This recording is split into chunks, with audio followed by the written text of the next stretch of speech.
हूं दीपाली राणा। आप देख रहे हैं कमोडिटी कॉल। और इंटरनेशनल मार्केट में गेहूं के दाम 5 सालों के लोअर लेवल्स पर पहुंच गए हैं, लेकिन घरेलू बाजारों में प्राइसेस में थोड़ी बढ़ोतरी देखने को मिली है। अभी त्योहारों की शुरुआत भी हुई है और एक महीने में ही प्राइसेस 1% से ज्यादा बढ़े हैं।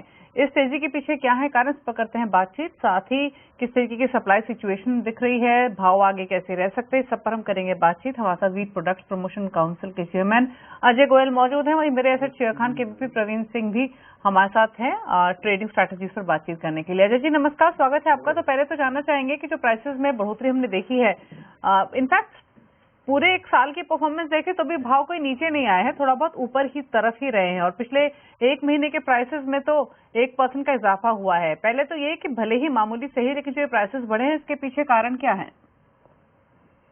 देखिए, अगर आप सही मायने में प्राइसेस को कंपेयर करेंगी same to same last year के बेसिस पे, तो केवल मार्जिनली हायर है, जबकि लास्ट ईयर से इस साल जो है प्रोक्योरमेंट प्राइस में काफी बढ़त हुई है। तो अगर आप पर्सपेक्टिव में देखेंगे तो कोई गेहूं के भाव जो है बढ़े हुए नहीं है, सिमिलर टू लास्ट ईयर है इसी टाइम के दौरान जो प्राइसेस है। जबकि इस साल जो है प्रोक्योरमेंट प्राइस भी जो है, एमएसपी भी जो है बढ़ चुका है। तो मैं तो इस बढ़त को कोई बढ़त मानता नहीं। ओके, अच्छा एक चीज और बताइए, इंटरनेशनल मार्केट्स में तो भाव काफी नीचे हैं। अगर हम घरेलू बाजारों के मुकाबले कंपेयर करें तो भले ही, जैसे मैंने भी आपसे वही बात कही कि जो बढ़त देखने को मिली है वो बहुत मामूली है, लेकिन कंसीडरिंग कि इंटरनेशनल मार्केट्स में डिमांड उतनी है नहीं, भाव वहां पर ऑलरेडी नीचे हैं, उसके बावजूद घरेलू बाजार में प्राइसेस स्टेबल हैं, थोड़ा बहुत ऊपर नीचे ही हुए हैं। किस तरीके की सिचुएशन फिलहाल बनी हुई है फंडामेंटल साइड पर, वो मैं जानने की कोशिश कर रही थी। उस पर्सपेक्टिव से क्या व्यू रहेगा आपका, जिस तरीके के हालात हम इंटरनेशनल मार्केट्स में देख रहे हैं और जैसे डोमेस्टिक मार्केट्स में हैं? तो देखिए, इंटरनेशनल मार्केट्स में जो है ऑस्ट्रेलिया और अर्जेंटीना में वेदर बहुत अच्छा रिपोर्ट हो रहा है, जिसकी वजह से जो है उनकी तरफ से काफी सेलिंग आ रही है।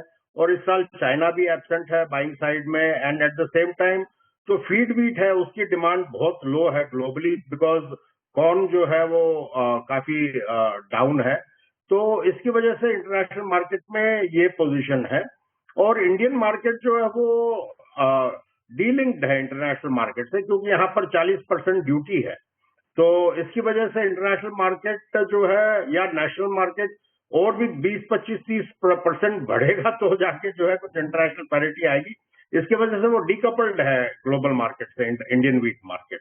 तो वो इससे नहीं चल रहा, बल्कि वो यहाँ के लोकल वेदर और local government policy and local demand supply के बेसिस पे चल रहा है। ओके, अच्छा एक चीज और अजय जी, अब किस तरीके की सप्लाई साइड पर किस तरीके की स्थिति है, कितनी कंफर्टेबल है, डिमांड कैसी रहेगी घरेलू बाजारों में? मान के क्या चले कि भाव यहाँ से स्टेबल ही रहने की पॉसिबिलिटी है, किस तरीके की स्थिति आप देखते हैं? देखिए, डिमांड साइड जो फिनिश प्रोडक्ट की है वो काफी स्लगिश है। उस तरह का कोई जो है यहाँ पर दिख नहीं रहा है कि एकदम डिमांड स्पर्ट आएगा।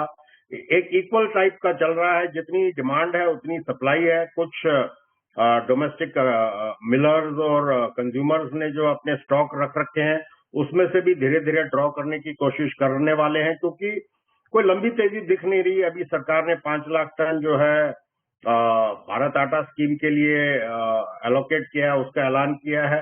एंड गवर्नमेंट कॉफर्स में काफी वीट है, इसलिए कोई रनवे तेजी की जो है जल्द से संभावना है नहीं। ओके, चलिए शुक्रिया आपका अजय जी क्विकली आने के लिए और इस खबर पर अपने व्यूज शेयर करने के लिए। Thank you so much. चलिए रुक रहे हैं एक ब्रेक के लिए, ब्रेक के बाद बात करेंगे स्ट्रैटेजीज की। जल्द वापस आते हैं।